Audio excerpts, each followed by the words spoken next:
হরে কৃষ্ণ। ভগবান কি সত্যিই আমাদের জীবনে যা করেন সবই মঙ্গলের জন্য করেন? আজকের এই কাহিনী শুনলে আপনি বুঝতে পারবেন ভগবানের লীলার পেছনে কত গভীর রহস্য লুকিয়ে থাকে।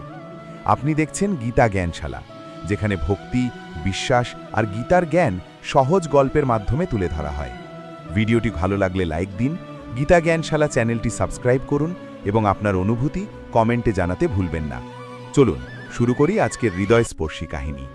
ভগবান যা করেন মঙ্গলের জন্যই করেন। হরে কৃষ্ণ।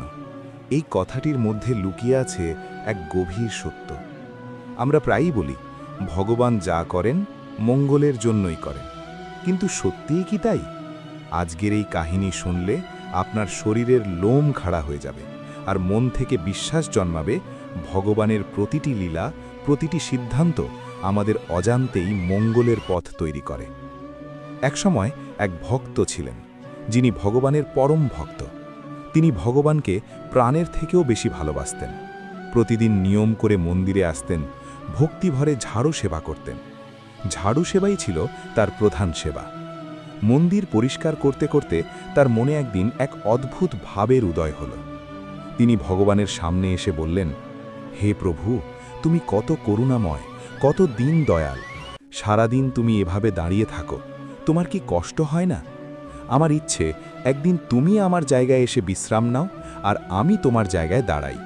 তোমার কষ্ট আমার সহ্য হয় না। ভগবান মৃদু হেসে বললেন, তোমার ইচ্ছাই যদি এমন হয় তবে তা পূর্ণ হবে, কিন্তু একটি শর্ত আছে। ভক্ত বিনীতভাবে বললেন, বলুন প্রভু, কি শর্ত? ভগবান বললেন, যখন তুমি আমার স্থানে দাঁড়াবে তখন সারাদিন কোনো কথা বলতে পারবে না, চুপচাপ দাঁড়িয়ে থাকতে হবে। ভক্ত আনন্দের সঙ্গে রাজি হয়ে গেলেন। এটুকুই তো, আমি অবশ্যই চুপ করে থাকব। পরদিন ভোরে ভক্ত মন্দিরে এসে হাজির হলেন। ভগবান তার স্থানে গেলেন আর ভক্ত ভগবানের আসনে দাঁড়িয়ে রইলেন, নীরবে, নিশ্চলভাবে। সারাদিন ধরে মন্দিরে একের পর এক মানুষ আসতে লাগল। সবাই নিজের দুঃখ, কষ্ট, আশা, আকাঙ্ক্ষা ভগবানের কাছে জানাতে লাগল। ভক্ত সব শুনছেন, সব দেখছেন, কিন্তু একটিও কথা বলতে পারছেন না। প্রথমে এলেন এক ধনী ব্যবসায়ী। তিনি বিপুল অর্থ উপার্জন করেছেন। আনন্দে আত্মহারা হয়ে টাকা ভর্তি একটি স্যুটকেস নিয়ে ভগবানের সামনে প্রণাম করলেন, ভজন করলেন, কৃতজ্ঞতা জানালেন। ভক্তির আবেগে তিনি এমন মগ্ন হয়ে গেলেন যে মন্দির থেকে বেরোনোর সময় স্যুটকেসটি নিয়েই যেতে ভুলে গেলেন। ভগবানের স্থানে দাঁড়ানো ভক্ত অবাক। এ কি, এত টাকা ফেলে চলে গেল? কিন্তু আমি তো কিছু বলতে পারি না, শর্ত ভাঙা যাবে না। কিছুক্ষণ পর এলেন এক গরিব মানুষ, এতটাই দরিদ্র যে একবেলা খাওয়াও জোটে না। তিনি কাঁদতে কাঁদতে ভগবানের সামনে বললেন, হে প্রভু, আর পারছি না, এই দুঃখ সহ্য হয় না, আমাকে একটু কৃপা করো। প্রণাম করে উঠে তিনি পাশে রাখা স্যুটকেসটি দেখতে পেলেন। খুলে দেখলেন ভর্তি টাকা। গরিব মানুষ আনন্দে কেঁদে ফেললেন, ভগবান আমাকে কৃপা করেছেন। তিনি স্যুটকেসটি নিয়ে আনন্দের সঙ্গে চলে গেলেন। ভক্ত হতবাক হয়ে দাঁড়িয়ে রইলেন, এটা কিভাবে সম্ভব? এরপর এলেন তৃতীয় এক ব্যক্তি। তিনি বিদেশে চাকরির ইন্টারভিউ দিতে যাচ্ছেন। মন্দিরে এসে ভগবানের কাছে প্রার্থনা করলেন, হে প্রভু, আজ আমার জীবনের বড় পরীক্ষা, আমাকে কৃপা করুন। ঠিক তখনই প্রথম সেই ধনী ব্যবসায়ীর হঠাৎ মনে পড়ল, টাকার স্যুটকেস তো মন্দিরেই ফেলে এসেছেন। তিনি ছুটে ফিরে এলেন।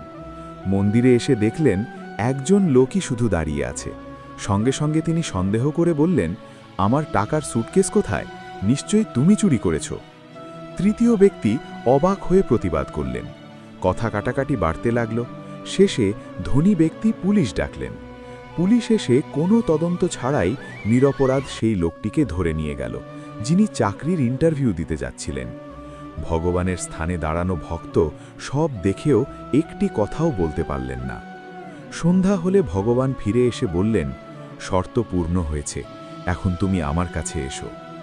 ভক্ত কাঁদতে কাঁদতে বললেন, প্রভু, আজ আমি কিছুই বুঝতে পারলাম না, এত অবিচার আমার চোখের সামনে হলো। ভগবান তখন সব ব্যাখ্যা করলেন। তিনি বললেন, প্রথম যে ধনী ব্যবসায়ী এসেছিল তার পেছনে ডাকাত লেগেছিল। মন্দির থেকে বেরোলেই তার সব টাকা লুট হয়ে যেত, তাই আমি তাকে স্যুটকেস ভুলিয়ে দিলাম, তার সম্পদ রক্ষা করার জন্য। গরিব মানুষটি প্রতিদিন আমার কাছে কাঁদে। সে সত্যিই অসহায়, তাই তার জীবনে প্রয়োজন ছিল সেই অর্থ। আর যে ব্যক্তি চাকরির ইন্টারভিউ দিতে যাচ্ছিল, যেদিন সে জাহাজে উঠত সেদিনই সেই জাহাজ ডুবে তার মৃত্যু হতো। পুলিশ তাকে ধরে নিয়ে গিয়ে আমি তাকে মৃত্যুর মুখ থেকে বাঁচিয়েছি। জেল থেকে সে ছাড়া পেয়ে যাবে, কিন্তু প্রাণ ফিরে পাওয়া কি সামান্য বিষয়? এই কথা শুনে ভক্ত ভগবানের চরণে লুটিয়ে পড়লেন। চোখের জল থামছিল না। তিনি বুঝতে পারলেন ভগবান যা করেন সবই মঙ্গলের জন্য করেন। আমরা তখনই বুঝতে পারি না, কিন্তু সময় এলে সব পরিষ্কার হয়ে যায়। ভগবান শাস্ত্রে বলেছেন, মন আমাকে দাও, আমার ভক্ত হও, আমাকে পূজা করো, আমি তোমাকে সব বিপদ থেকে উদ্ধার করব। এই কাহিনী আমাদের শেখায়, যদি কেউ সত্যিকারের ভক্তি নিয়ে ভগবানের চরণে শরণাপন্ন হয়, তবে ভগবান তাকে কখনো নিরাশ করেন না। হরে কৃষ্ণ। সবাই ভালো থাকবেন, সুস্থ থাকবেন। আর গল্পটি ভালো লাগলে চ্যানেলটি অবশ্যই সাবস্ক্রাইব করে যাবেন। হরে কৃষ্ণ।